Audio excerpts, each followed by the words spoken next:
King Charles has been warned the depiction of the breakdown of his marriage with Princess Diana will hurt him far more than any fictional plot lines included in the latest series of Netflix The Crown. The King has been bracing for the release of the fifth series of Netflix The Crown, which will focus on the early 1990s and the breakdown of his and Princess Diana's marriage.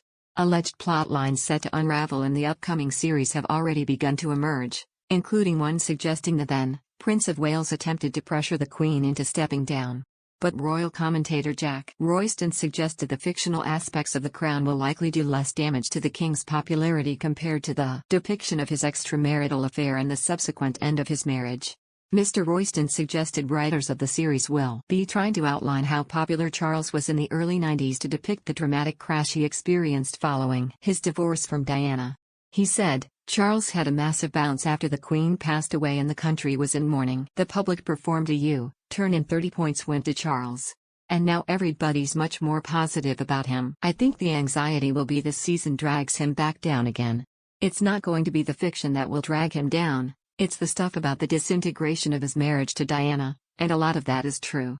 He noted. The then Prince of Wales had a recorded popularity rate of 81% in 1991, which later dropped by 40 percentile points following his separation from Diana the following year. Buckingham Palace announced the then Prince and Princess of Wales would separate after years of clear tension between the pair. The royal couple then engaged in a tit-for-tat war of words across the airwaves and through books in what would later be known as the War of the Waleses.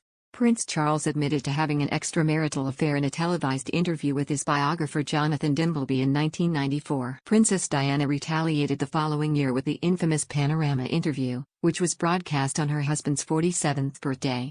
The feud delivered a hammer blow to the overall popularity of the royal family and pushed the Queen to ultimately put her foot down and order Charles and Diana to divorce.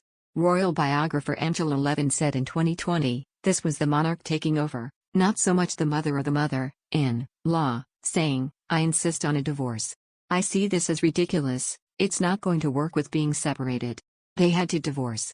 Leading expert Penny Junor said the feuding couple had been breaking a clear tenet of royal life and Her late Majesty had to take action to safeguard the monarchy's popularity.